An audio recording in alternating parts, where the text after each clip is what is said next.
Hey guys, welcome to another live show, another live She Knows Arsenal. Make sure you guys are liking the video and subscribing to the channel. And most importantly, getting into that chat and letting me know what you guys are thinking and feeling. On today's show, we're going to be talking about the Ruthless summer cleanout that The Athletic has highlighted this today in their article. There's a lot of stuff that was in that article, so we'll go over quite a bit of it. But they spoke about players that will be on the way out. They also spoke about new targets for forward positions, which I know we're all excited to, bring in some new forwards hopefully this summer, as well as Olabe talks. There are reports coming out from DiMarzio that Olabe is in advanced talks with Arsenal to become our new sporting director. So we'll go over that too. So make sure you guys are smashing the likes and all that kind of stuff. Um, but yeah, happy Friday. I hope you guys, had a really good Thursday. I know that I only did the show on Judge Mo, so I didn't come on today. So if you did celebrate Thanksgiving, happy Thanksgiving. And for those of you guys who are not American, just happy Friday. And I hope you guys are healthy and, good and all that kind of stuff.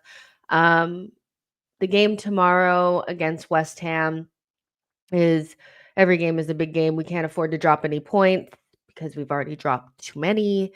So I know a lot of people are hoping for the same thing from the season prior, which is that 6-0 thumping. I'm just hoping for a good win and to maintain this vibe that we're on. We have a lot of games coming up thick and fast every three or 4 days. We're playing another game. So hopefully we can get a win, rotate early, and get back to North London with a dub. So yeah. Um, yeah, The Athletic came out with an article today, and Arsenal, some of it is not that surprising, to be honest. Some of it is pretty, what you would expect.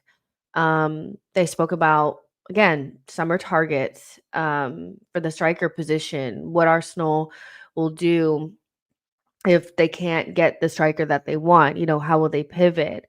But I wanted to start off with um the players, that would potentially be leaving. It The article said that, you know, it would be Sambi Lakanga as well as um Sambi Lakanga and Tavares, which I'm not 100% sure what Tavares's deal was to Marseille or Lazio, or he's at Lazio, right? I thought it was a permanent deal if he does certain things. And I would imagine because he's having a good season there, it will become permanent. So, yeah. And then Sambi is just a player that we're looking for somebody to bite on. I think if we get 10 million for him, that would be great. The big, big, big ones are Gabriel Jesus and Zinchenko, which is not 100% surprising, but because Arteta put so much faith in the two of them, bringing them from Manchester City over to Arsenal, them only being here for like, what is this? This would be their third season.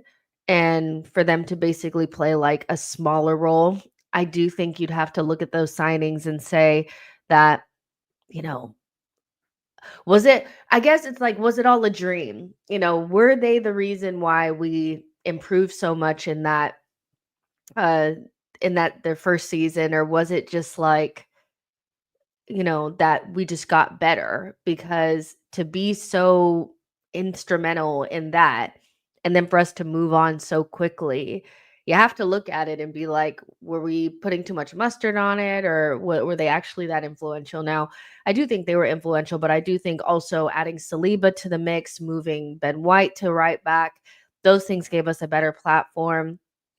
Getting a consistent run with Partey, Odegaard, and Xhaka, which hadn't happened prior to that, um, may have also influenced that season. And yeah, the very next season, both Gabriel Jesus and Zinchenko were pretty uh, uninspired, an uninspiring pair. So yeah, them two being listed as players that Arteta might want to move on from or will move on from in the Athletic is pretty significant because David Ornstein doesn't just talk for talking's sake. If he puts something out there, it's because he pretty much knows that that's like the right information. And so, yeah, we have to take it with like okay, this might actually be the deal. I do think both of them need to be moved on. I think, they're just too far down the pecking order, and maybe this might just be me. Um, I don't think that they're bad guys. I just feel like the vibe is off just ever so slightly with them. They're kind of always off to themselves, and when they're not playing, I feel like you can feel the negativity. Like, I don't know, maybe I may just be projecting, and I'll just say right now that I am projecting. But I just get a very like they're not with the group. They're kind of doing their own thing. And so when you saw Gabriel Jesus's face when he was coming on, I think against Leicester, he came on after Wanyeri and we scored the either like the winning goal or whatever it was. It panned to him on the sideline and he was coming in for like basically some wasting time minutes, and he didn't look. And so these two are very much so on the outside of the group. I feel like the group is pretty obvious. It's you know Rice and Kai and Saka and Odegaard and Saliba and Gabrielle and they're just kind of like on the side, and they're also older players. They're both 27, I think. So they're not really adding the same level of experience and that experience vibe that like a Georgie adds, somebody that doesn't play, but when he comes in, he feels like he's a part of the group. He feels like he's a part of the push for us to get better. And so I think it is important to move on from these two. I don't see Gabriel Jesus coming back and taking his spot or whatever he said in the summer.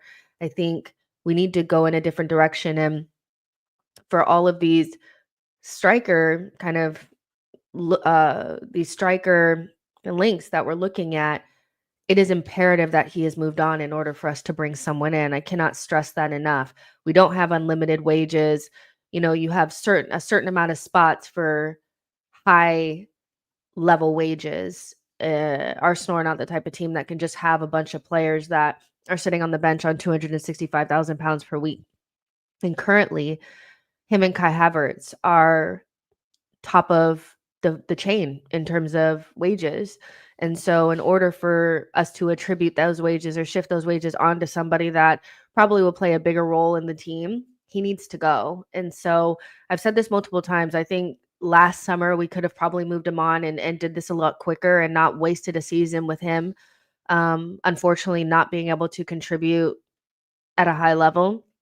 But Arsenal are always a season late and a season short. Like always, it's always, you could have gotten rid of this player, but we had to give them an additional year to waste our time. So Gabriel Jesus definitely needs to be moved on in order for us to bring in any of these players that would potentially be looking at.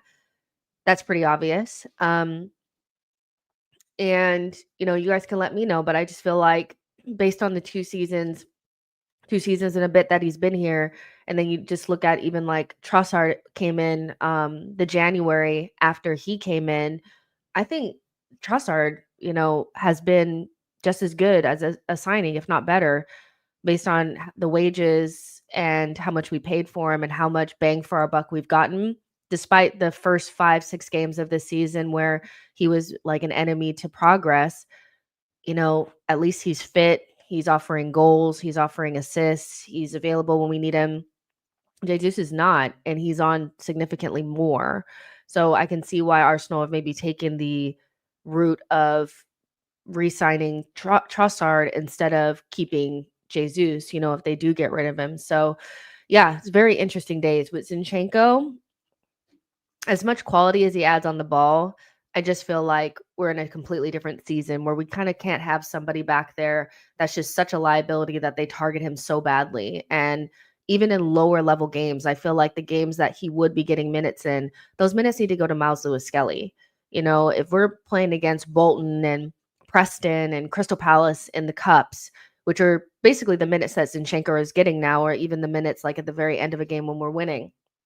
I do feel like those minutes need to go to somebody from the future and not somebody that's just kind of there. So, yeah, both of them can definitely be moved on, but it's crazy. You look at Ramsdale, you look at these two and how quickly it can go from these people are instrumental to what we're doing to surplus to requirements.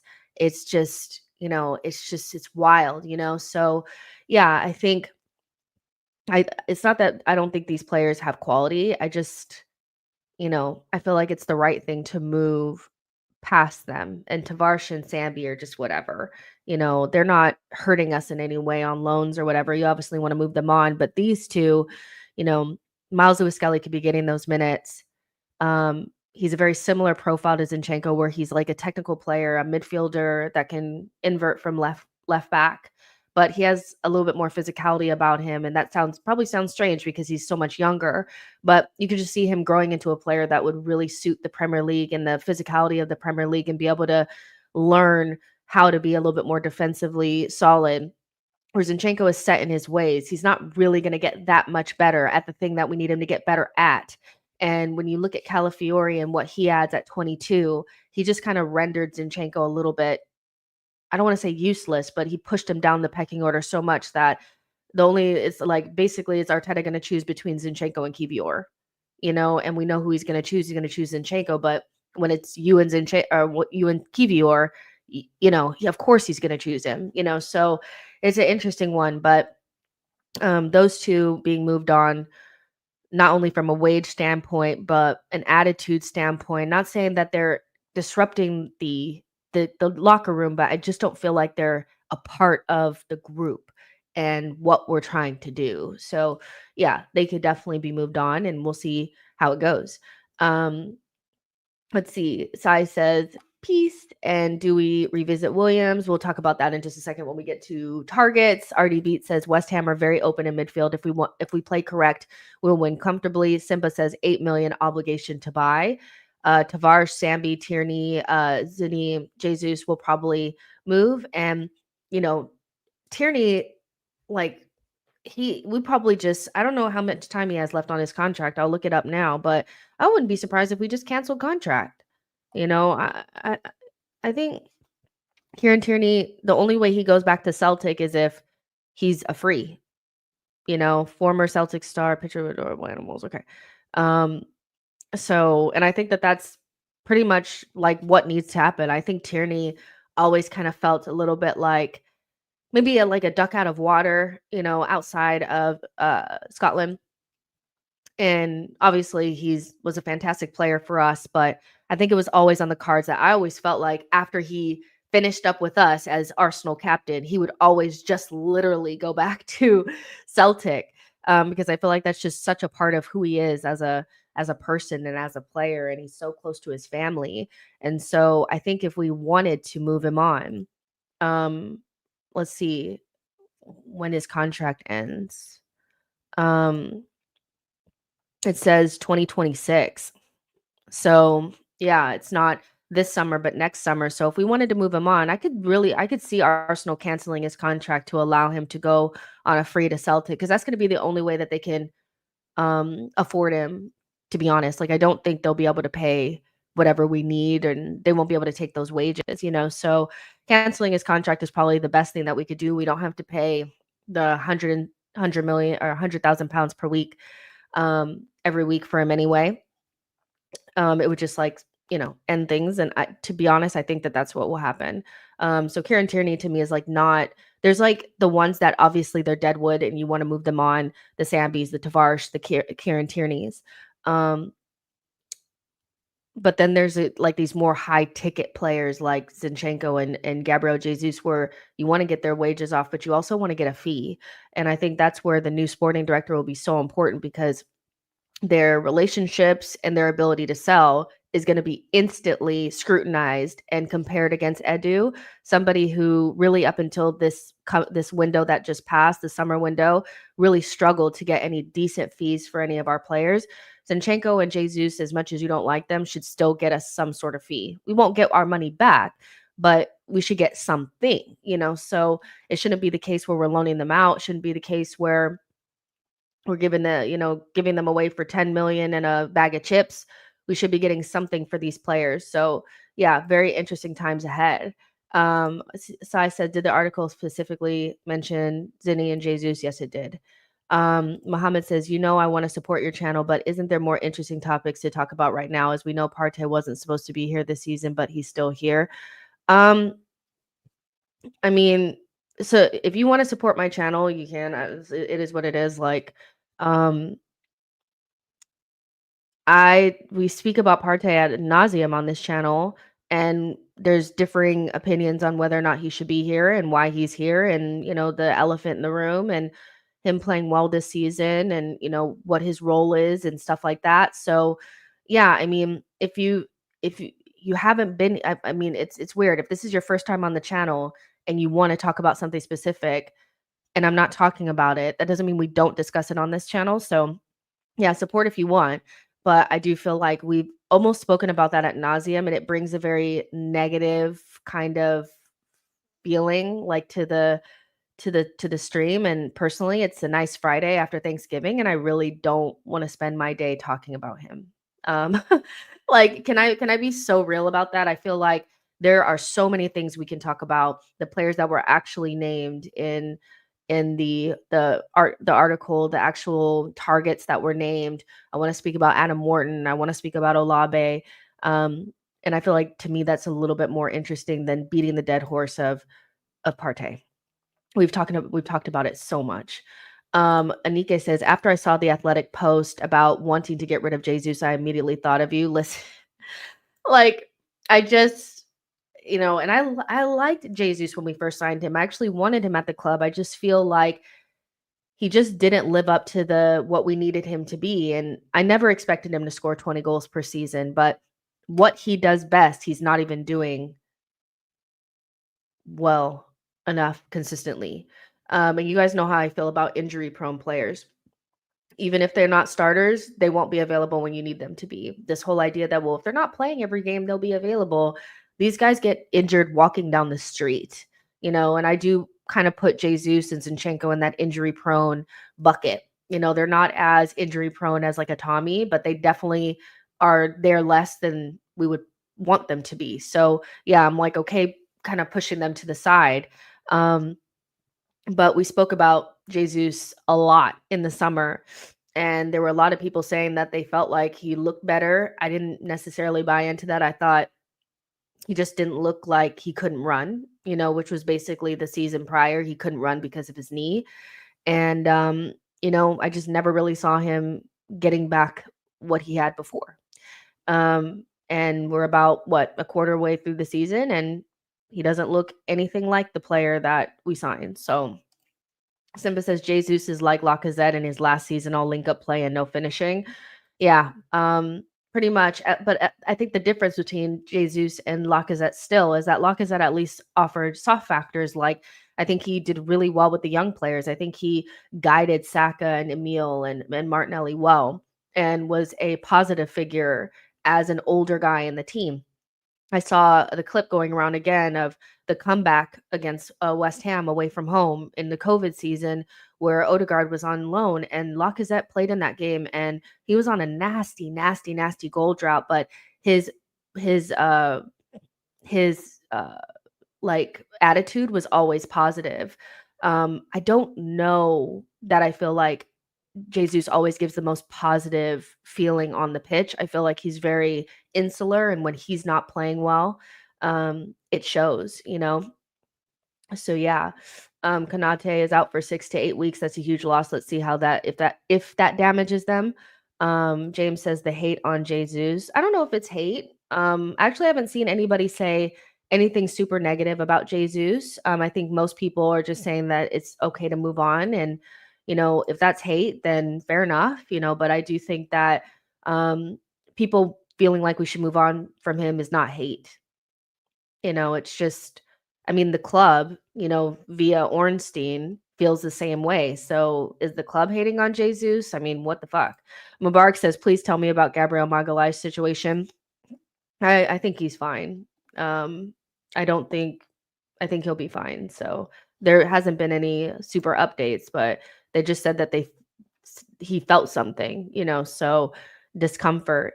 So hopefully it's fine, but I think, at the in the worst case scenario, let's say that he is injured, you got to go with Calafiori at left center mid or left center back, keep Timber on the right, and then you pick one of our not so great options on the left, which is probably would end up being Zinchenko, So, um, yeah, if that happens, then I just think you have to move Richie. I don't think you can afford to bring Kivior in.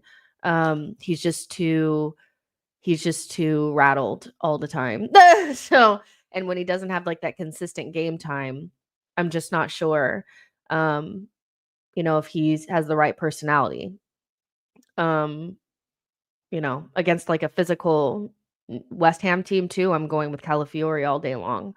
But yeah, I don't think it's hate on Jesus. I think um literally I'm looking at the article and it says Gabriel Jesus Zinchenko, so we're just talking about what's out there.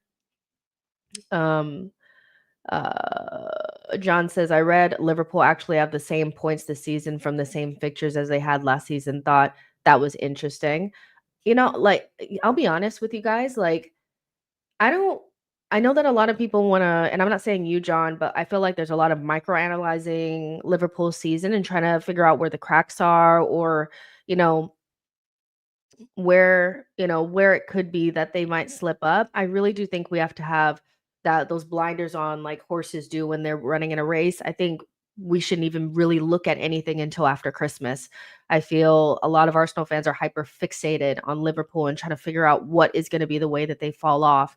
And I always think about this as an Arsenal fan that even if they did fall off, would you trust us to capitalize? And I would say at this moment, no, I would not, because we tend to do the thing where if somebody else drops points, then we drop points.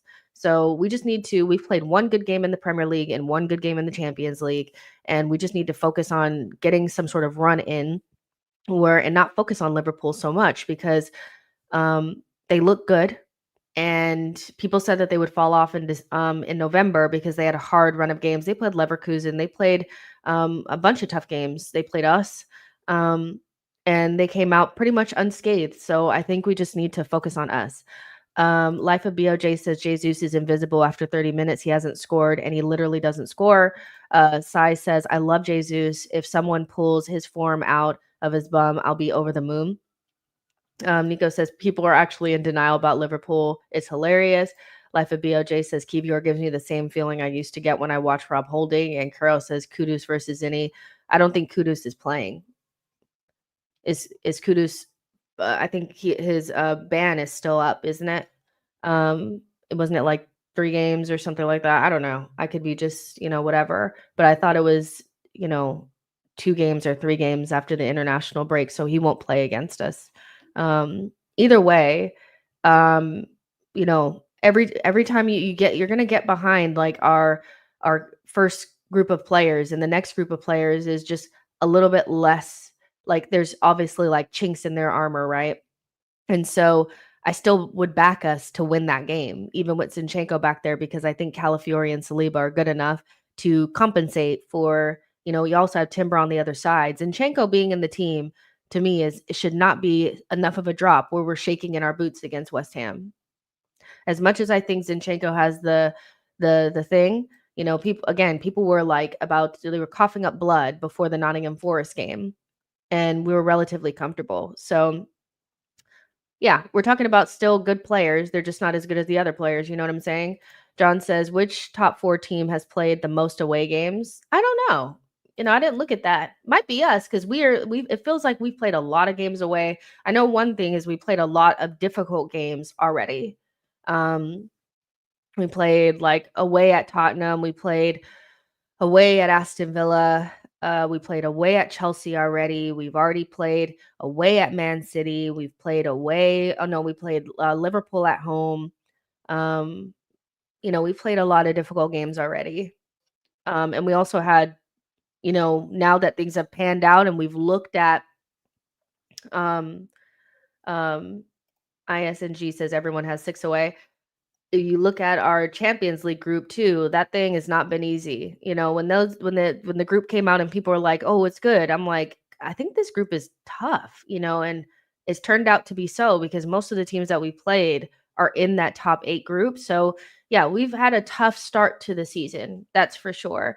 Um, and it was exacerbated by no Odegaard and, whatever Arteta like funeral ball that he was trying to play in the beginning of the season. Everything has just been like exponentially worse. Um, so yeah. Um, let's see. So let's get back into what we were talking about. So Zinchenko, Jesus, players that could potentially go this summer, players that Arsenal maybe are comfortable letting go, which I think we should be at this stage of where we're at, because in order for us to get that new forward and to get and give them the wages that they probably would, and this is what we're going to get into. This is not just the striker. This could also be a wide forward. If you're going to attract the types of players that I know we want to be able to attract, the Isaks, the, let's say, Kvaratskhelia types, that are game changer X factor players, they need to take Jesus's wages, right? So they would need to go in order for those to come to fruition. Now, the Athletic also spoke about, Arsenal's interest, or the profile that they're looking for is a Isak, but it may not be feasible because of the price, which is something that we've been speaking about over the last couple of weeks. As much as people are fixated on Isak, we have to think within the reality of Arsenal fucking Football Club. I know that we spent 100 million on Declan Rice, but that's the first time we did it in ever. And the idea that we're going to do it 2 seasons later on Isak is very unlikely when you think about the amount of work that needs to be done on the squad. We have a potential midfield shakeup, which is something that the Athletic article also spoke about, that with older players and other players leaving, we got rid of Emil, Fabio Vieira will most likely be gone. You have Jorginho and Partey, the older players that Arsenal want to freshen up midfield with a youthful addition. So when you already look at adding a younger midfielder in there, adding, we're going to get a fucking defender. Y'all know we're going to get a defender. You know it. So you already have 2 things, and we haven't even looked at wide forward or striker. So if you spend 115 million on Isak, which also the breakdown of the deal, which even if Newcastle decided that they were interested in selling to us, they're not going to give us favorable terms, because they know that they could also maybe potentially sell to Chelsea, who's also interested, that will give them more favorable terms. Not only will they like them more because they're all on the same side of, the rules and regulations of the Premier League in order, buying and selling, all that kind of stuff, but Chelsea will pay more upfront. And we like to break it down in really small payments. So that all of that together makes me feel like Isak is just not only would not be a smart signing, because we wouldn't be able to do other things. Isak is not the type of player that's going to is going to just, him alone is just going to be enough. I don't think. I think we need more than that. So that in itself makes it a difficult deal. And that's essentially what David Ornstein, actually Gunner Blog plus David Ornstein has said. So just put that, think about that. Think about that for a second. But they want to add like a forward that's like athletic, intelligent, versatile, Premier League ready. And so yeah, keep that in mind. And they also said that if they can't find the striker that they're looking at or they're looking for, that they will maybe attribute that big X factor signing to a goal scoring wide forward, which is really interesting because when you look at the striker options out there outside of Isak, and I know people are going to say Osimhen and shit like that. You guys, we're not getting Osimhen, but you got Isak, you got Gyökeres, you got maybe an Evan Ferguson type, you got Delap. Maybe there are better options out wide. Maybe you go and look at a Kvaratskhelia type. Maybe you look at somebody like that. I don't know. So they're kind of leaving it open to a wide forward being the main signing, and or the center forward being the main signing. So, yeah. Now some of the names on the list, that were put out there. Some of them are great, some of them are not so great. Isak was on there, Sesko was on there, Redigi from Atalanta was on there. Kolu Muwani was on there. So it's like not the most tasty list you've ever seen of center forward options. And so I could really see Arsenal maybe pivoting to left wing if they can't get Isak. What I would like to see them do, and I know a lot of people are like, I don't like Sesko, but I think a lot of the I don't like Sesko is because he's not fully cooked yet. They're viewing him as like he's not a Isak replacement. He wouldn't be the same type of signing. He wouldn't, because one is Premier League ready, done. You can stick him straight into our team and it's ready to go. Sesko is more of a project. So if you do go for the wide forward, I still want us to get Sesko. I still feel like you go for Sesko, you get the 50 million or whatever it is to get Sesko, you bin Jesus, you bring him in as the backup to Kai Havertz, and another option that's a better option off the bench. If you had brought Sesko on against Southampton, you would had him in there against Atalanta, he would have played against Nottingham Forest, he would have scored a goal. Period. He would have scored a goal. Jesus didn't score, he would have scored a goal. So as much as maybe he's not the same level of signing as Isak, he's a better option off of the bench as a striker than Jesus. Physical option, fast, athletic, tall, strong, all those types of things. Developmental player, but still somebody that would add value to the squad. And then you go big at left wing. Whoever, I don't know who that left wing is, but you might want to see if you can get a Rodrigo. You might want to see if you can get a Kvaratskhelia. I don't know. Push the boat out. See what you can do. See what's tea, with some of these players. But Arsenal definitely need to bring in two. I just don't think they can bring in one. And I just don't think you can spend 115 million on one. 50 million on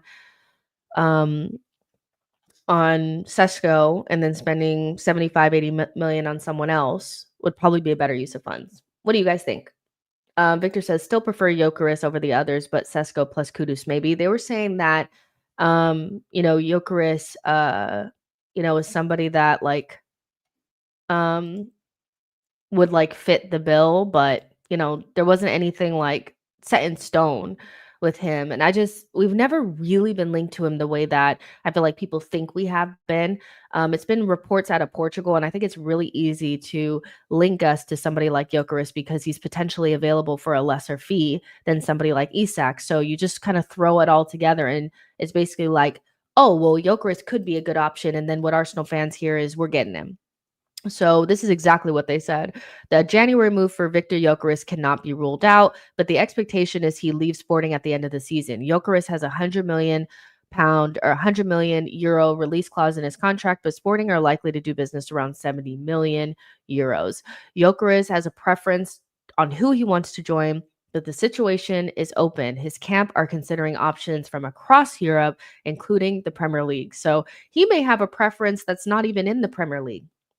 We don't know him like that, so there's other teams that are interested. PSG are interested. I saw, I think Barcelona are also interested in him being a Lewandowski replacement. So idealistically, if we don't get him, it'd be nice to see him go somewhere else so it doesn't hurt us.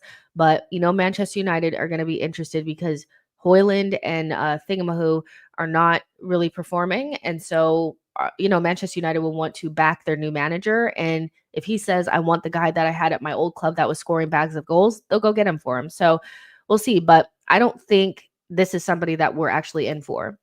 We've never been truly linked. It's been linked by fans. Fans have basically said that they really want him, and so, and he's a lesser, he's cheaper. So all those things melt together into Arsenal are going to get Gyökeres. And I'm not feeling that. I think Isak would feel perfect for us, but we don't have the facilities for that. So we'll have to do something a little bit different. Let's see. Victor says, hopefully he doesn't come to the Prem if it's not with us. Anike says, Sesko and Gyökeres would make sense to me without Kai. I don't think they would score 25 Prem goals, so it's not worth it to me. Olu says, Arteta is definitely not a fan of Gyökeres. Go watch his pre-match presser of Sporting. He wasn't having any of the questions on Gyökeres, and I agree.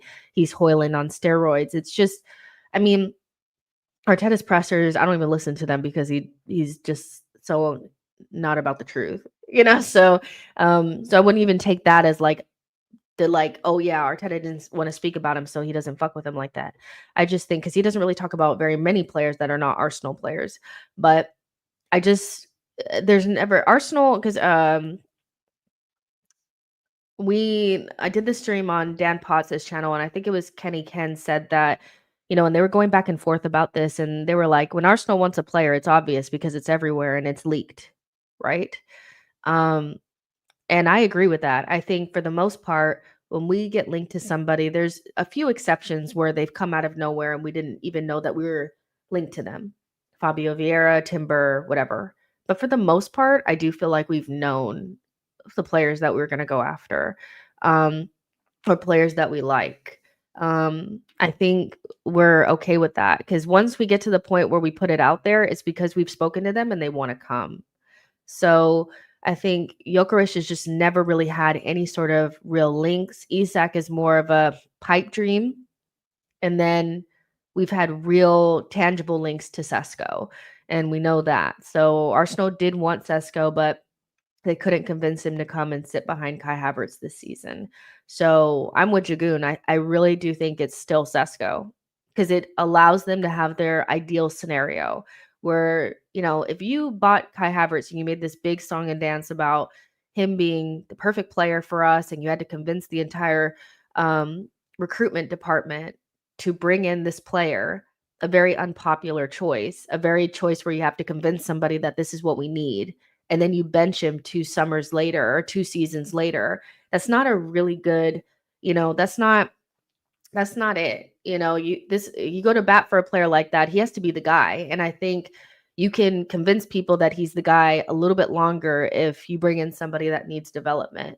Because Sesko could play the minutes that Jesus is currently getting, and you can still start Kai Havertz, and it kind of makes sense. So yeah, I think that's what Arsenal will do, and then maybe go because they cannot just bring in Sesko, by the way. Sesko doesn't work without a star left winger accompanying him. Sesko by himself is a failure. Sesko plus someone else, a top quality left winger that's ready to go, that steps into this team above Martinelli, that works.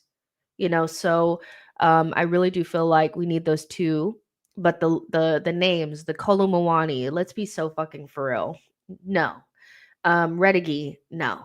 We need a 6'4", could potentially be best in his position, athletic, has all the physical capabilities to be that guy, but we can develop him and mold him into something. If we can't buy the ready made, we can mold him into the next Holland. And so that's what Sesko would be, plus that left wing. You need that. And it's probably a goal scoring left wing. So I don't know. Yeah, Olu says Redigi, no. Wow, no, I don't want him. So Catalan says Kai Havertz doesn't score enough goals. AMD says we aren't getting him. I already know if we really wanted him, we would have gone in this summer. Not sure who you're talking about. Yo-Yo says Redigi is the only name I rate, having seen him develop under Gasparini. However, Martinelli is a greater issue. Kai won the Champions League playing the 9. We need someone in that left badly. Fair enough. Samuel says Sesko and Vlahovic. You're not going to get 2 strikers. There's no point in us buying 2 strikers. You need 1 striker and a wide player. I don't see this whole well, buy Gyökeres and then make sure you get Sesko, or buy Gyökeres and then get Vlahovic. I'm not understanding the thought process around 2 strikers. I know people are like, well, you can't have enough, but you can't have, because only one person can play striker at a time in Arteta's system. So unless you want one of these big bumbling guys to play on the left, you need to make sure that you buy a left winger. That is what we need. So you guys are saying Redigi. You guys rate him from Serie A. I'm not, nah, but he's their top scorer, I guess, right? 12 goals and 3 assists. 6'1". I'll look at him more, but no, not for me. Let's see what he's good at. He's 25? He's not even young. Fair enough though. Um,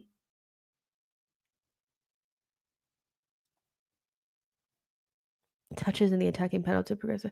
So yeah, he's basically just a goal scorer. That's but I'll look at him again. But maybe that's who you guys want. Maybe you guys want Redigi. You know, is he somebody that is behind Kai, like as a foil, or is he a starter? Like, would that be your guy, like Redigi? That's who you're gonna give your your number 9 to? Is that the guy?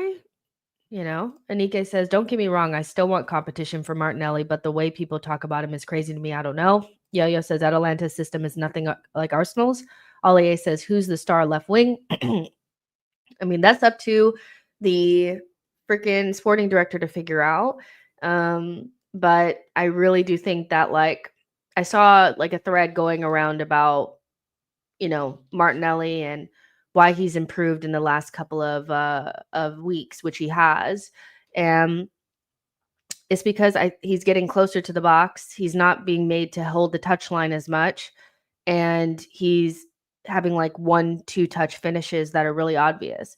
I think when you ask like some of the stuff that Saka does, like the goal that he scored against Nottingham Forest, um, that requires, I think, a little bit more finesse to your game, a little bit more problem solving. And I think you have to make the answer really obvious for Martinelli versus Saka on the other side. He's just, yeah. I'm trying to go around the house and not because I don't want it to sound bad, but I do think Martinelli's more of a simple player. So I think long term, Arsenal probably need a more refined player on that side that can problem solve a little bit more. But you don't want somebody that doesn't score like any goals. And I think that's the kind of trade off that sometimes you get. Martinelli being more of a finisher will give you more goals than most left wingers because he gets into those good positions. But a lot of players that are more thinker players, like let's think of like your Matomas, somebody that will solve more problems because they have like maybe a little bit more to their game, probably will score less, So um, and that's why superstar winger is somebody that's gonna have all of that, is gonna be able to score goals, but also solve problems. And I think that's when you're getting into the Kvaratskhelia Rodrigo conversations. And to be honest, I do think Arsenal need to push the boat out for a big signing, in the summer, up front, and maybe it can't be Isak because he's gonna be too expensive. But depending on how much Kvaratskhelia would cost or Rodrigo, maybe you go after one of them. So, they'll still be expensive, but you guys get what I'm saying. You gotta go for somebody that just gives you just that tad bit more. We're talking about improving upon really good players. Martinelli is not a bum by any means, but and that's why it's more is, upgrading upon him. You have to make sure that it's not a trade-off. I think sometimes when we bring in players, there's more of a trade-off than an improvement. Like with Timber on White, there's no trade-off. It's just improvement. Where like with Kai, there's slight improvement, but I still think that there's more of a trade-off. You get better pressing in some ways. You get somebody that's fitter more of the time. He's taller, so he makes you different. But does he make you so much better that you still don't need a striker? No, so I don't think you want to trade off from Martinelli. I think you want an improvement, and that requires the player to have some of those physical abilities, the finishing as well, but offer a little bit more, finesse to their game, if that makes sense. And I'm not talking like step overs and stuff like that. I'm talking about when they get the ball on the halfway line, how do they solve the problem of getting beyond their marker? I see sometimes like if you watch Kvaratskhelia player, you even watch Matoma, they can receive the ball on the half turn and spin a player. Martinelli can't do that. Can they go inside? Can they go outside? Can they combine with their teammates and it not look weird? So can they have more than a one-touch finish? Can you put them in situations where they need to, do a little bit more? And that's kind of where I'm at with Martinelli. It's not that he's not good. It's just I think he's a clear upgrade. Asai says, I still think Martinelli is still Arteta's plans yeah, I think so too. I think he's still in the plans. I wouldn't sell him. I'm not at the point of selling him. Samuel says, if Wilfred Zaha was 25, he'd be a good shout. Olu says Isak and Osimhen are injury prone. Yo-Yo says we need two players with pace regardless. We're currently over relying on Martinelli, who is a purple patch player. We need a higher baseline. World Boss says, hey, Jess, hope you're good. Jess, I want to know how you feel if we sign 0 players in Jan. I expect us not to sign any players in Jan, so how I will feel is probably nothing. I spoke about this with Dan Potts that Dan said it the best. January transfer window for Arsenal fans is just January, so I don't expect us without a sporting director to go out there and buy anything, especially depending on how far off the pace we are in the Premier League. If we're still 9 points behind Liverpool or 6, I don't see them feeling like it's necessary to go buy players that may not really be in our long-term plans. Because that's the thing is January doesn't always offer you the perfect, platter of players to pick from. You're usually getting scraps, young players that are out of favor or not really being utilized, or older players that are out of favor. That's how you get Trossard and Jorginho, 2 players that weren't supposed to be a part of the long-term plans, but have inevitably kind of became longer-term options because we haven't really attacked those positions, right? In the transfer window. So I think, I want Arsenal to maybe anchor themselves to players that, maybe make us slightly better for the rest of the season and we still don't meet our goals, but we're anchored with them for seasons on, no, I don't think so. So I'm kind of okay with them not doing anything for January. I think you go with what you got. And then next summer, you attack that summer with a new sporting director. You get Saliba and Saka on new deals. And you go and get you 2 attackers and a midfielder. Travis says in January, I would go get Kolo Muani on loan in Shirky. Sebastian says getting an upgrade for Martinelli and him becoming a bench player is a huge boost for the squad. Imagine Gabby coming on the bench with his pace. I agree. I think that that's the ideal situation. You can move Trossard central as kind of like a, the 6th guy, the guy that's if that's your final attacker and you got down to it, that's a really, really good 6th guy. Sebastian says getting an upgrade for, oh no, I read that already. Sorry. Olu says I take Ferguson on loan in January if he's fit. One of his biggest flaws is that he lacks fitness. Anike says also Martinelli's defensive work rate is really underrated for the importance in the system. Jacob says Martinelli's still a useful squad player. Krava, a perfect player for our left wing. Judge Mo was saying that was like, you guys should go after him. He's perfect. And he kind of is. I don't feel maybe not as strongly as Yo-Yo about the pace. I feel because a lot of pacey players come with no brains because they've never had to use it. And so you don't want one of those types of players in your team because we already kind of have that. No offense to Martinelli, but he's a very fast player that lacks footballing IQ at times and the ability to problem solve and make the right decision most times. And I think in Arteta's system, it's more about getting things right than pace. I think in Arteta's system, it's, making the right pass and, the problem solving and kind of thing. And, so maybe the number 9 that you bring in, because Sesko has a little bit of pace about him for a 6'4" player. He's not slow, so maybe he ends up being a little bit of the pace. Martinelli drops to the bench. He's your pace off of the bench. And you bring in a Kvaratskhelia because I'm not going to turn down Kvaratskhelia for a player that's faster than him that has no brains. Please find me a player with rapid speed that also isn't dumb, so Vic says Krava doesn't have the pace, but has the tech. But Napoli aiming for the title, Krava ain't happening. Sorry. Not in January, but maybe in the summer. I'm sure at some point he'll want to leave. And I think them re-upping his contract is to make sure that when they do sell him, they get as much as they possibly can. Jagoon says Saka is fast enough to be a threat and slow enough to have to use his brain.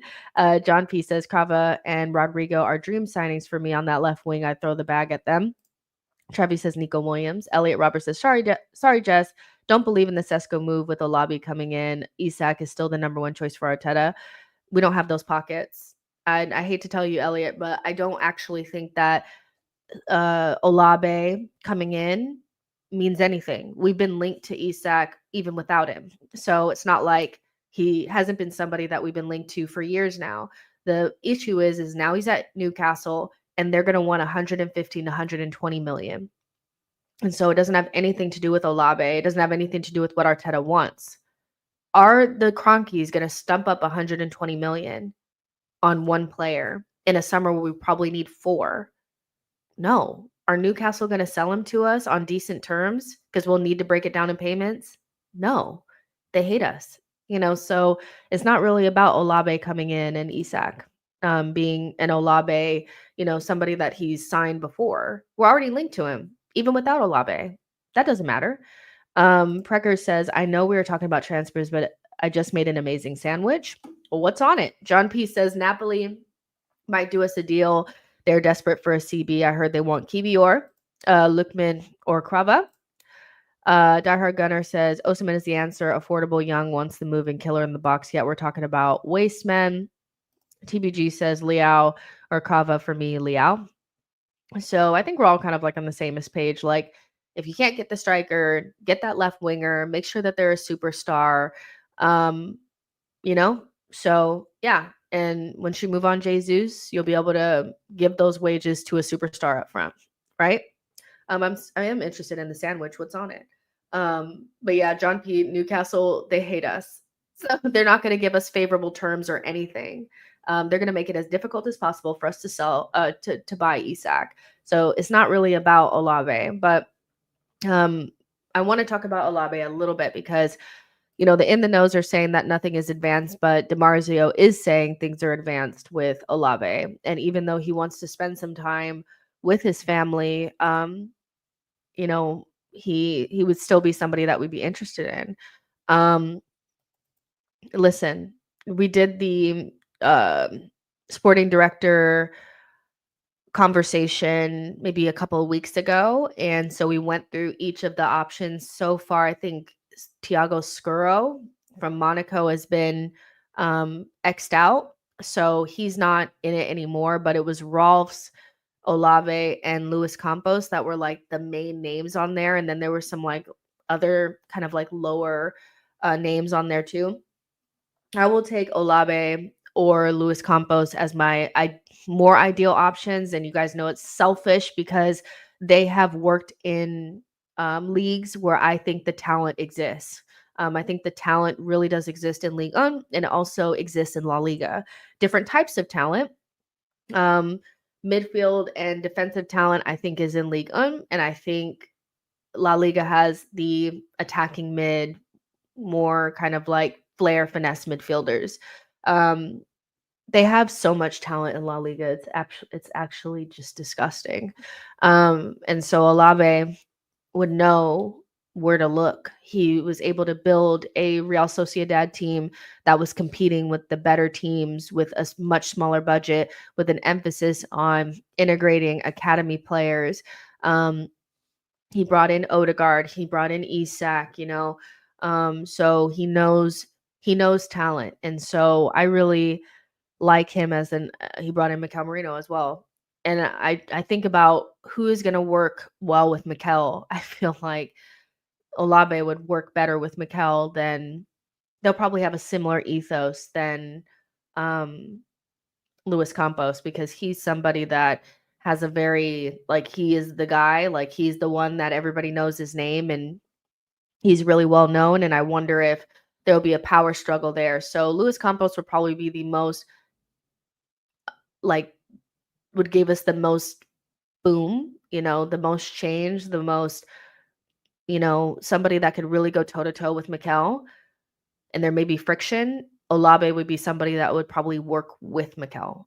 It's just the Spanish thing, but Real Sociedad links, and the types of players that he recruited are the types of players that we're actively trying to or do have in our squad. And so I also want somebody that works really well within that 25 to 40 million pound range, because with the loans changing and the ability for clubs to use loans to bring in players, which is something that Arsenal utilize pretty much more than anyone, we're going to have a more difficult time bringing in those higher ticket players without good sales. And so we need somebody that can sell well so that we can have the capital available to us to bring in those high ticket players. But really, our sweet spot has been 25 million to 40 million pounds. Gabriel, Saliba, Timber, Odegaard, Raya, Calafiori, Trossard, and maybe even Marino all exist within that, that group. And like 6 of those are starters. So that's our sweet spot. And so there is value in the market. And when we find it, it's like we do so well with it. And so moving forward, we really do need somebody that operates within that price range pretty well. So Olabe is maybe an advanced talks. It's anywhere between interested in advanced talks. So you guys can, look at that. Sai says, wow, that's a meal I approve. Mine was a snack. Let's see. Toasted white sub roll with butter, baked bacon, has to be baked, ham, eggs, lettuce, tomatoes, pickles, honey mustard, and that sounds good. Not something I would eat because I don't eat ham or bacon, but that does sound really good. You're a good sandwich maker. And obviously, like buttering the roll. Like if you turn over your sandwich and the roll is not buttered, it's like take this shit back, like bruh. Um, Mr. Thuggy says we want some sort of power struggle though, or we might end up with a couple more Havertz cases if Arteta gets away with every signing. Big Smoke says that price range is not for attackers and unicorns. It's not, but again, listen. I said you're still going to need somebody that can sell well because we're not going to be able to use those loans the way that we used them before. You need somebody that can sell well so that you can have the capital to buy those high ticket players. So I didn't say that you're never going to have to use higher fees to buy these players, but to fill in those other positions, that 25 to 40 million pound range is great. So you need a combination of the two. Nobody said that we're never going to need to spend a lot of money on those players, but it should only be like one player, a transfer window, if that's going to cost that amount. The idea that we're going to go in and spend 80 million on Krava and then turn around and spend 100 million on Isak and then turn around and spend 100 million on whoever else. No, that's not Arsenal. And honestly, we've built really good sides without having to spend loads of money. The problem is that when we get close, we don't fill the holes that are obviously there, and we let all of our good, work go to waste. So Boy says, "I told you, man, about La Liga midfielders." Listen, if you don't watch La Liga, don't have an opinion on it because you have no clue. You don't. I'm sorry. Like I know people are, it's like, oh, it's La Liga. There's no talent there. Oh my God. But there is. Like, there's just no way that they can dominate in every age category internationally and be the best national team with no talent. The talent is there. The talent is in France as well. It's different types of talent, but if you have a good sporting director that knows how to figure out what the talent looks like in both of those leagues, I think you can get away with a lot of shit. I think you can. I would stay away from the Bundesliga though. I think their talent is weird because it looks good there, but it doesn't look good anywhere else. But to me, La Liga and Liga, that's where you need to be shopping, not the Prem. Manin says we would have gotten Isak and Guimaraes for less than 100 million. We all knew they'd be good even then. Olu said he also brought in Tierney, red flag for me. He brought him in on a loan. Sai says, wow, that's a meal. Okay, I read that one. John P says, if we can sell well, we can get players for a season rather than always getting forever players. Be great to get Alvarez type signing and sell him when unhappy. I hear that. It's just, the selling is something that I feel like has not been our thing. And so instantly, whoever comes in is going to be under pressure with these initial sales because we're not in a period where we have players with no value. And if we turn around and, and they're, oh, well, there's no market for Jesus and Zinchenko. That's bullshit. We know there's a market for those two players as much as and that's the thing with us is we view our players poorly. So we say that there's no market for them. I remember in the summer, you guys were screaming, Jessica, you're just deluded. No one will buy Nketiah for 30 million. No one will. Of course they will. If Spurs will spend 65 million on Solanke, somebody will spend 30 million on Nketiah because these Premier League prices are what they are. Maybe in a regular market, Nketiah is only 15 million, 20 million or something, but in the Prem, he's worth that. And somebody came in and bought him for that. Multiple teams tried to buy him for that. So, we're not dealing with Mustafis or players that don't have, any sort of value. So you can't just be, not getting anything for Zinchenko and Jesus as much as we don't rate them. Do you know what I mean? Victor says, who actually thinks La Liga doesn't have talent? That's a wild take, not going to lie. People that don't watch it, people that are just like the Prem is the only place where talent, or they've decided that because La Liga players are a little bit more technical that they won't be physical enough for the Prem, so that equals not talented. La Liga is where it's at. Steve says, I get you, Jess, but we Arsenal fans and the team want to become like Real Madrid until it's time to act like Real Madrid. If we want unicorns, we should be ready to spend like the wannabe big teams. I feel like that's an interesting concept, but again, nobody said that we would never spend that amount of money. But Real Madrid don't even spend the way that you guys are saying that they spend. They brought in their last 3 big signings on a free, or their last 2 big ones on a free. Bellingham was significantly less than what he would have cost any Prem team. So I think it's a little bit unfair to compare us to Real Madrid because we're not Real Madrid. They're a very unique club in the way that they don't have to convince or anything. Every player either wants to, at some stage, play for Barcelona or Real Madrid. So consistently, like comparing us to them, look at Liverpool. Liverpool have been much more successful than us historically and also like in recent times. Ain't nobody beating down their door to get into that team. It's you're never gonna be Real Madrid. I need people to understand, like, you're not the history, the nostalgia around them, like, it's not the same, So consistently comparing us to Real Madrid, I feel like is disingenuous, especially when they get a lot of players on frees. They don't even spend that amount of money. They got Mbappe on free. Like, come on, but I'm not saying that we can never build a team or we have to build a team without spending that big money. That's not what I'm saying. I feel like people are hearing that, but Arsenal fans are also obsessed with spending more and not necessarily spending smart. They feel like there's a direct correlation between spending big money on big ticket players and that means success. Please tell me one team that's been super successful recently, recent teams that we know of right now, that in consistent windows, they spend 100 million on several players.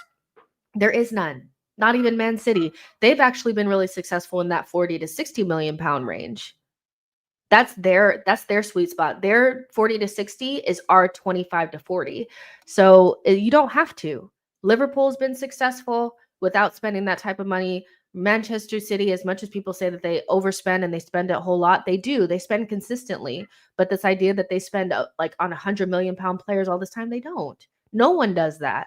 So it's about being smart and figure out what your sweet spot is. And when you need that player that's going to cost 85 million, you have the capital to do it.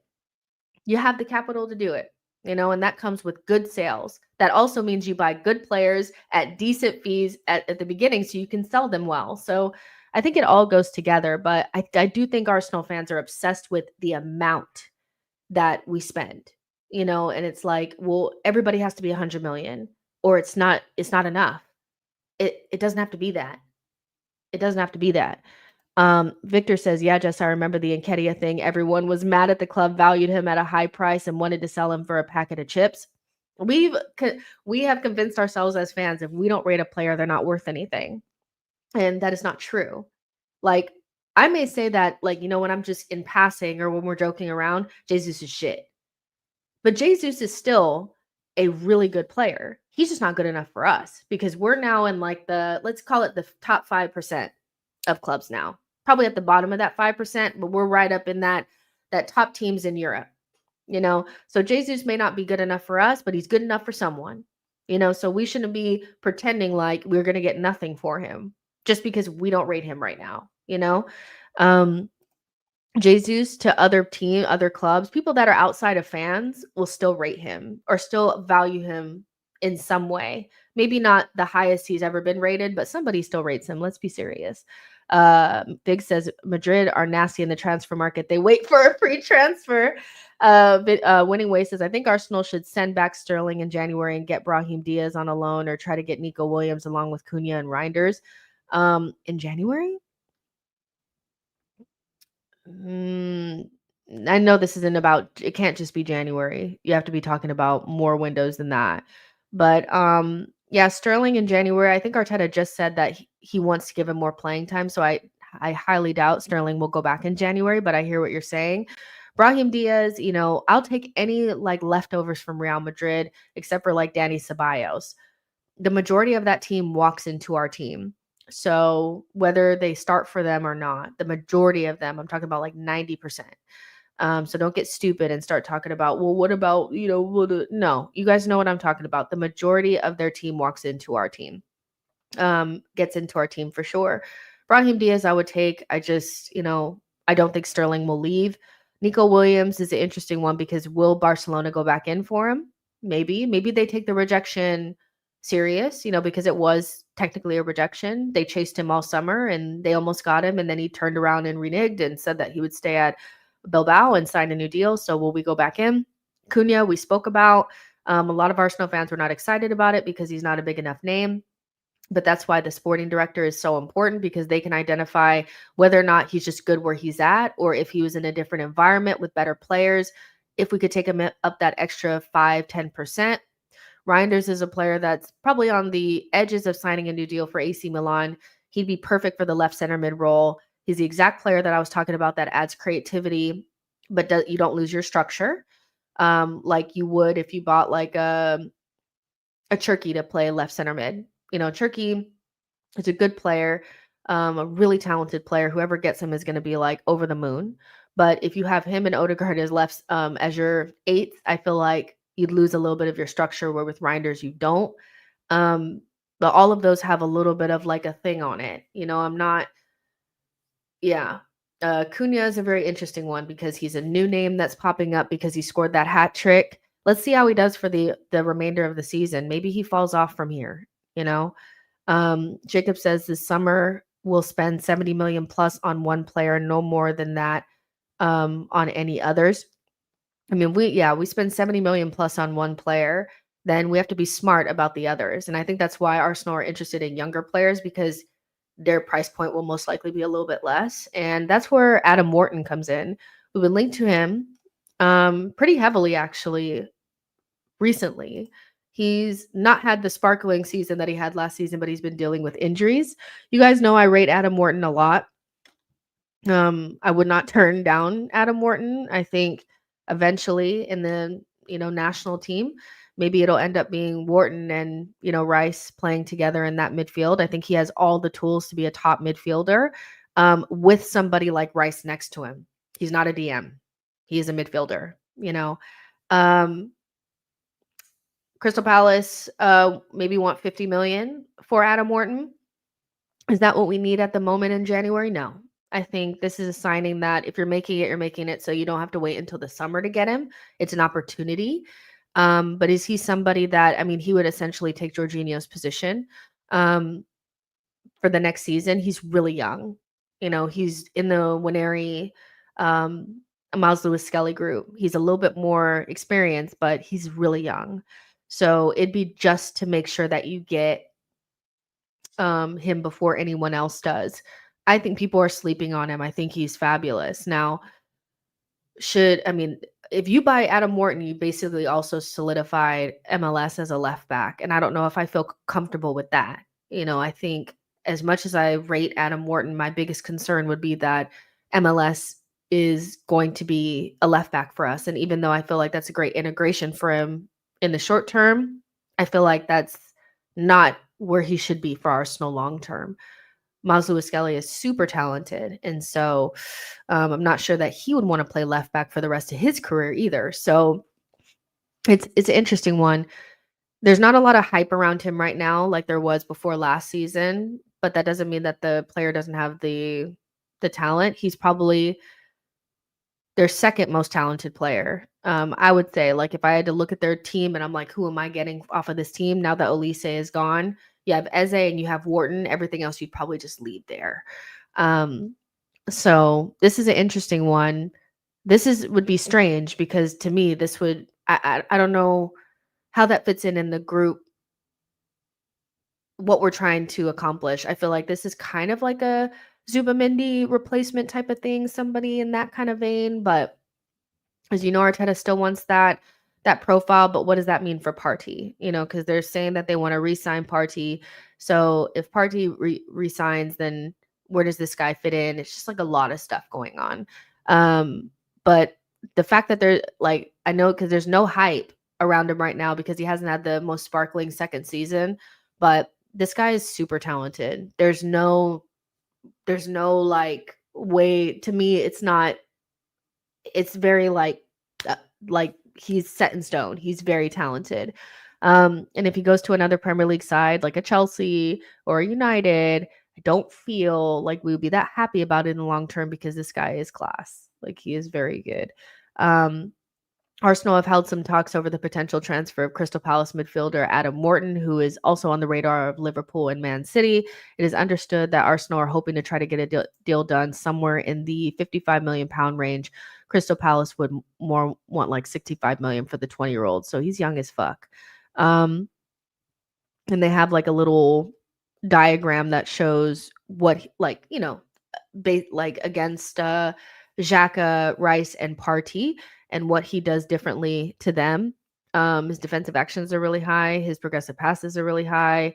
You know, he's a talented player. He's not somebody that Arsenal fans would be excited about, but if we're talking about bringing in a young player in midfield, um, to fill in that gap, he wouldn't be a bad option. But that also means that we're not going to a more attack-minded midfielder. Um, which I know a lot of people want. So what are you guys thinking about that?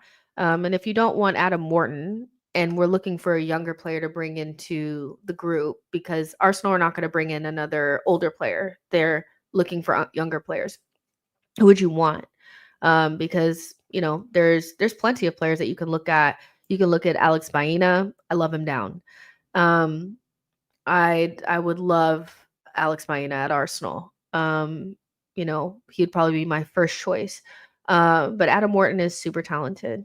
But it speaks to what kind of profiles Arteta wants in his team.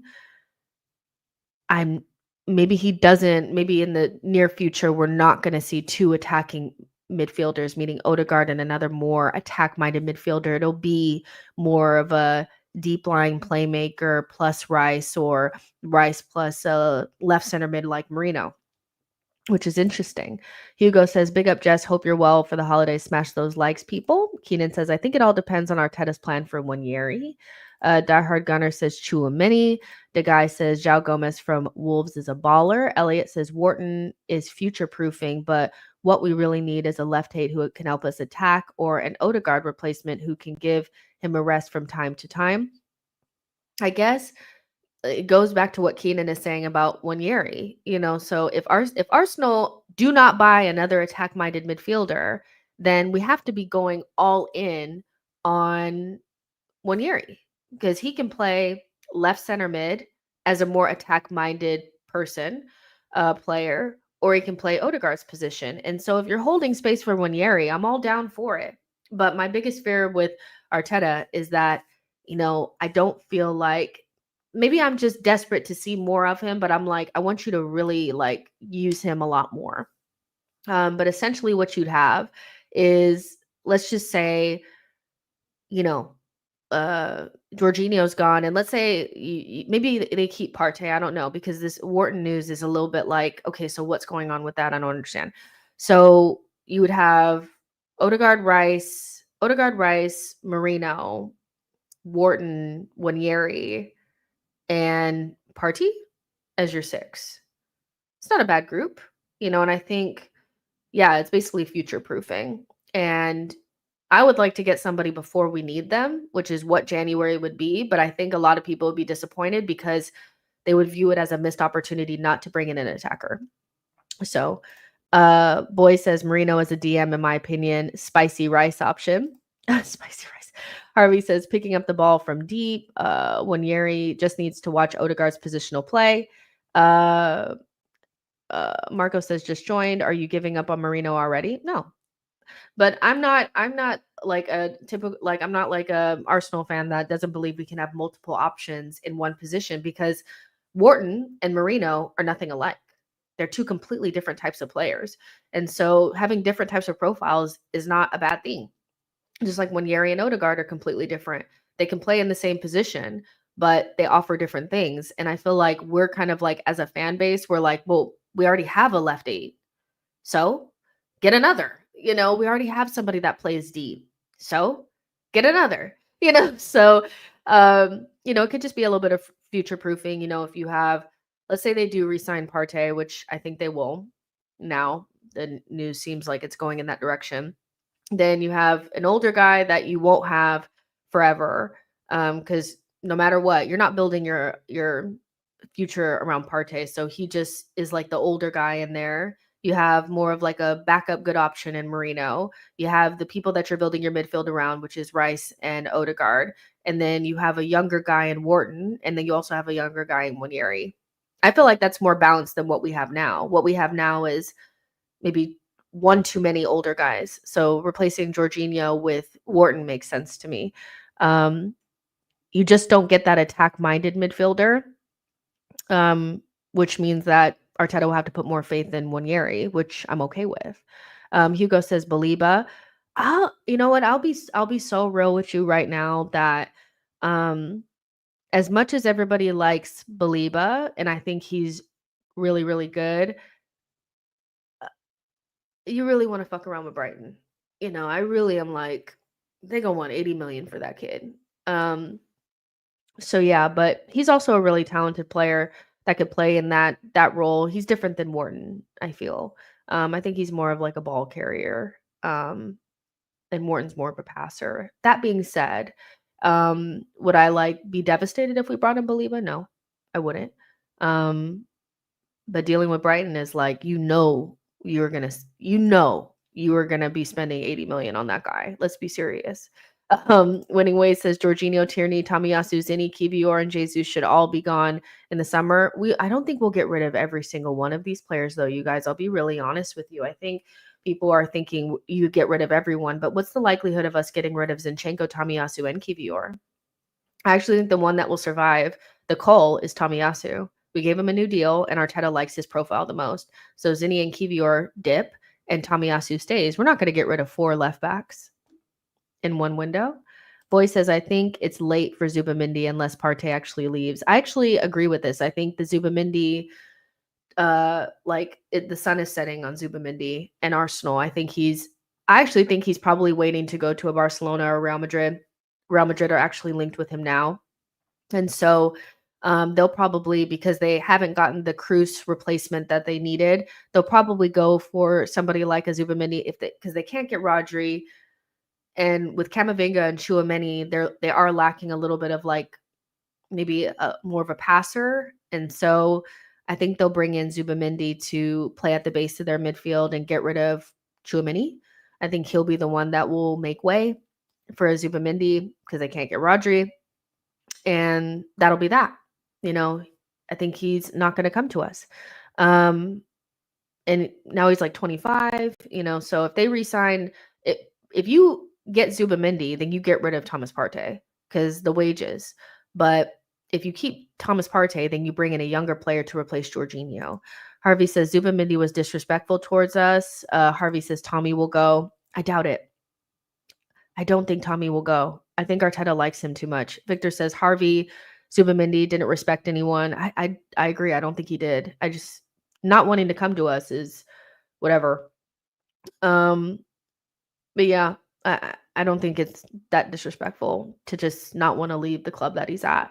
Winning Way says, nah, Tamiyasu is stealing a living. When he retires, his highlight reel will be 5 minutes max. I just don't.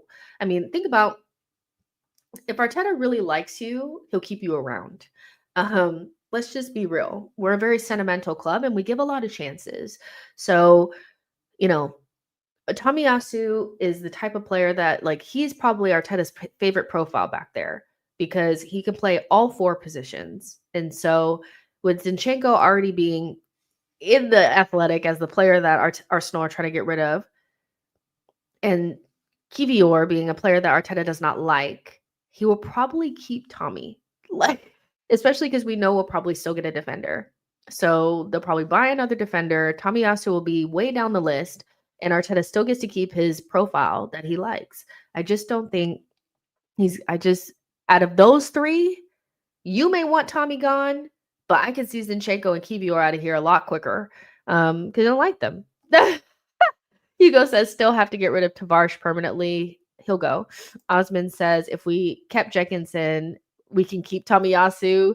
Yes, great player, but we never see him. Johnny D says, most of us like Tommy, not just Arteta, the ones of us who, with any sense at least. And I know it's not. The more I think about it, the more likely I think it is that Tomiyasu stays. I think Arsenal have shown that if they like you, even if you're a sick note, they will keep you if they like your profile enough. And Arteta loves Tomiyasu. He is his ideal situation. Both footed, physical, good 1v1 defender, can play all 4 positions across the back line. To me, I feel like that's more valuable than Kivior to him or Zinchenko. So, and to be honest with you, like, if you get rid of Zinchenko, Kivior, Jesus, and then you turn around and get rid of Tavares and Sambi and Tierney, that's like 6 players. When's the last time we got rid of 6 players? The likelihood of all of those players that you guys want to go is not going to happen. Somebody is going to stay. And Kivior, I don't think it's going to be him. I just don't think it's going to be him. Jacob says Tommy can be replaced by Kato. And also keep in mind that we'll most likely get another defender. So you'll have Miles Lewis-Skelly. You'll have a new defender. You'll have Timber, Calafiori, Saliba, and Gabriel and White. Tomiyasu, then dropping all the way down. I can see them keeping him. I can see it. Arteta likes him down.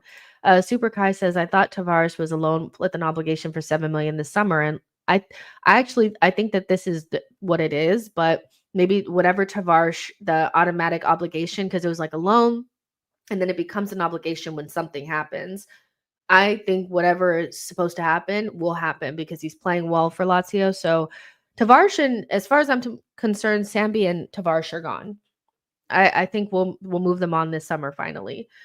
And to me, they're not really huge concerns. Tierney will most likely, I feel like, will cancel his contract and let him go to Celtic on free.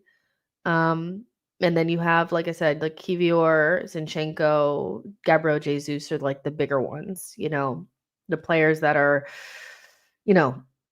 they're like good players, but they're so far down the pecking order, and don't fit what we're trying to do as much, so they'll be the guys. And if you get rid of Kivior, get rid of him for a fee. Steve says, the way I know Arteta will sign another defender in the summer, I just feel like Kivior leaves this summer, not Zinni, though. He still has a part to play. Yeah, maybe, but you have Miles Lewis-Skelly that does the same thing that you need to get space for. I think Zinchenko is an obvious out because of Miles Lewis-Skelly. You can't develop Miles Lewis-Skelly and also have Zinchenko. So, because they do the same thing. So they're the same profile. So I kind of hear what you're saying, but the Athletic already said Zinchenko is the one.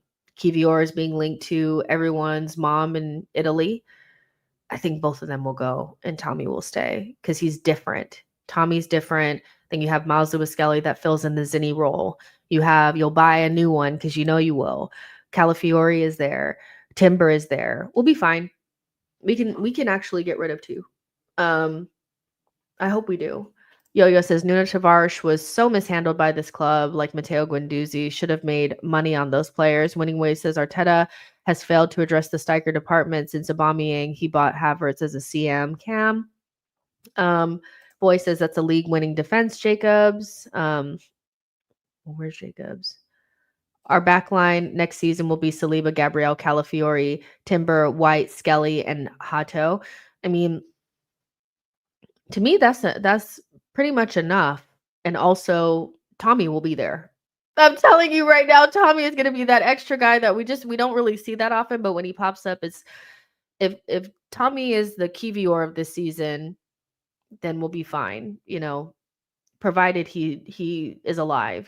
But yeah, Saliba, Gabriel, Calafiori, Timber, White, Skelly, and Hato. And I think it's okay to shrink the group just a little bit too. I don't think we need 8 defenders. I think we need more that are better. And that's a really good back line. So we'll see. We know we're gonna get another defender. We know that. So yeah.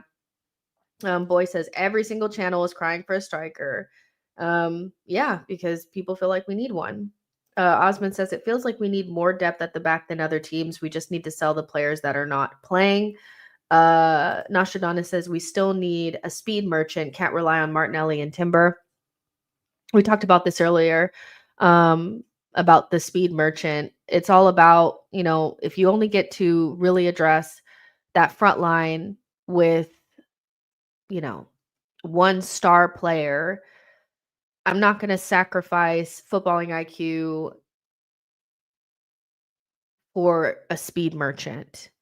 Because I feel like a lot of speedy players lack footballing IQ, and so they get a couple of little injuries and they slow down a little bit. I heard Manchester United fans talking about it just yesterday about how they're realizing that Rashford has dropped off a couple of steps. Once he drops off a couple of steps and he's still a player that can't figure out how to make a decision and he's inconsistent, you like them less, so when we look at the options that are available to us, if because usually it is one or the other unless they're a, a a unicorn. Usually you either have the blistering pace or you have the tech and the footballing IQ kind of stuff, so where are we going to find somebody that has all of those things? I don't know how we could afford them, so um yeah, I'm probably going to go for a player that's going to solve problems better than Martinelli. I think Martinelli will be the speed merchant off of the bench.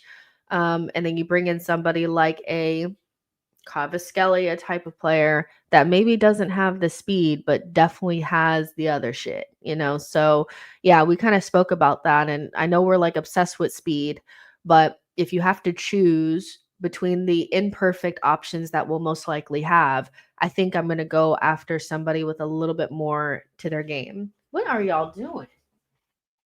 What's the noise that I'm hearing? Huh? Open up this door so I can see you because you're making noise. I don't know what y'all are doing out there. Shit. But yeah, I today's athletic article was interesting, and it added a little bit of context to, you know, how we move forward with this group. And I know that we're all desperate to get an attacker or two.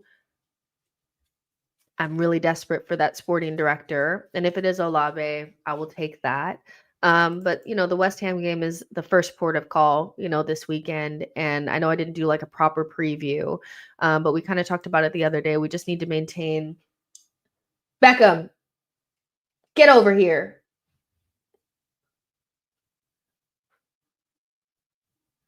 They get on my nerves, y'all.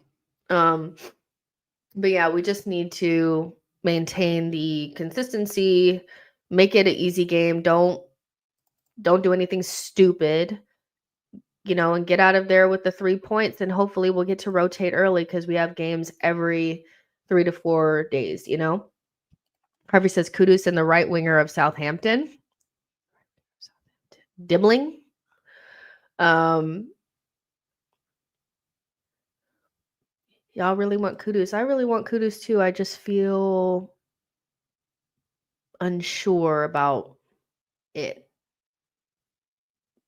Social Join says speed is priority. Can't dominate the ball every game. Against top teams, we have time without the ball. Even Sporting had us backed up. You can't dominate 90 minutes. I'm not saying speed is not important. I just feel like I'm not gonna just if the speedy player is not a very intelligent player, then we'll have the same problem that we have with Martinelli now. And so, because he is fast, but he can't solve problems. And so, yeah, on the off chance that we do get, you know, the, the space, which we could utilize better, that's great to have his speed because he'll be able to utilize it then. But yeah, I think you have to think about the options that are out there. And, you know, beyond like maybe Isak is pretty quick and so is Leao is pretty quick. You know, Isak is an intelligent player. He's probably would be the perfect option. He's just not going to be available to us because of the price. But I get what you guys are saying. We need speed. I get it. We need speed. We need speed. Um, but I'm not going to not address that position again because the players that are available are not that great, that are speedy. It's just it's such a difficult conversation to have because I feel like people just want speed. They're like, I just want speed. But is there any speedy player that you feel like if they went down a couple of notches with their speed that you would still like them because they still are smart enough? Like Salah is so fast, but he makes the right decision like 9 times out of 10. Most fast players never had to use their brain. So they're just like very frustrating. And once they lose a little yard of pace, it's like, yeah, the decision making is shit. So yeah, we need the speed, but you need the right fast player, not just Martinelli type player. Boy says, until we solve the striker and left center mid, I can't see us bothering with a right wing. When Yeri or MLS will see minutes there eventually. Um, let's see. Martinelli's decisions versus Liverpool really cost us. Now we have to win at Anfield. Isak, the perfect option. He can play left and striker, willing to pay 120 million.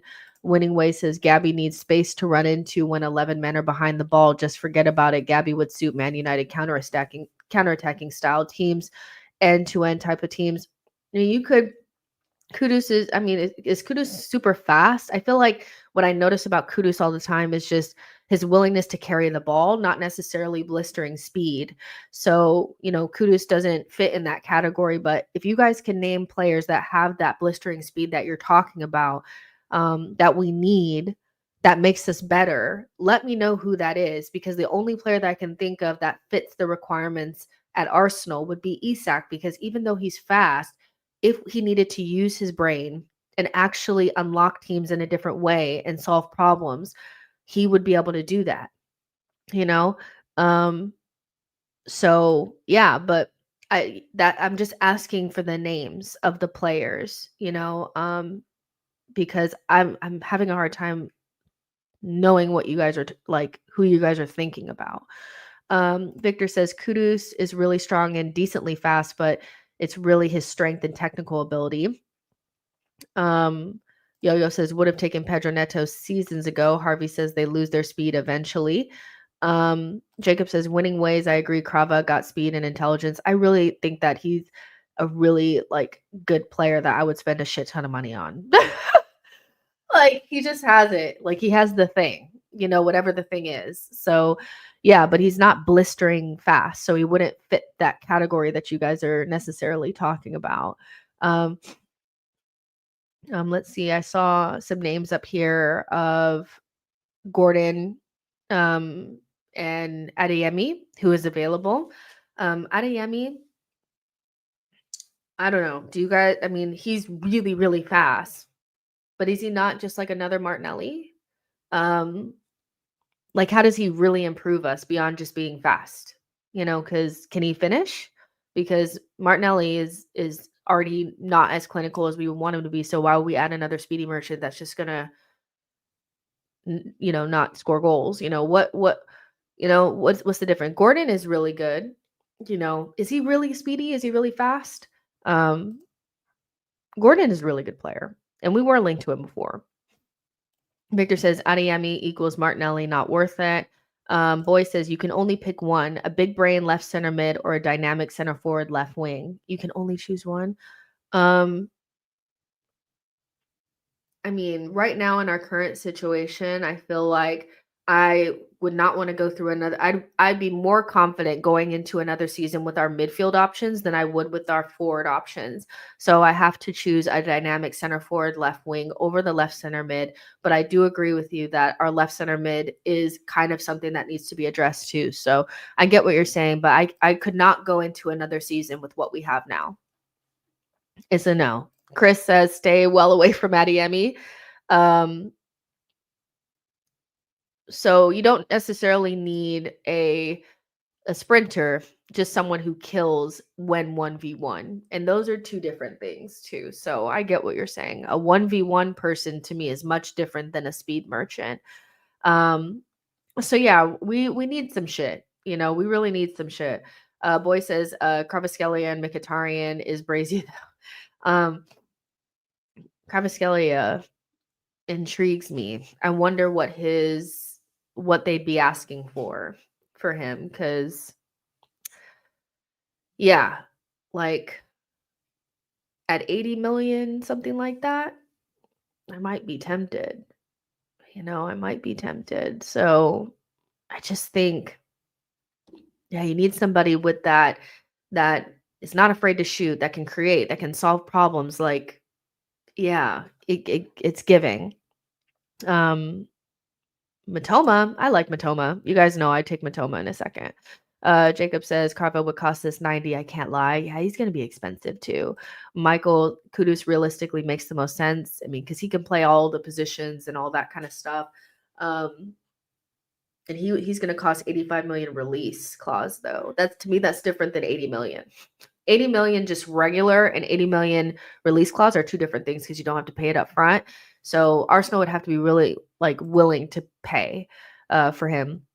And it just sucks so much that we could have had him for like 40 from Ajax, a team that we have a good relationship with, but we couldn't sell, and we shouldn't have had to need to sell because, yeah, you guys know the story of that window. So it just, yeah, Kudus is giving Isak, like, we should have done it before he came to the Prem, but now that they're in the Prem, like, if you could get Kudus and Isak and put them in our team, we wouldn't be having these conversations. But we need those types of players, but we won't be able to afford the two of them now. So yeah.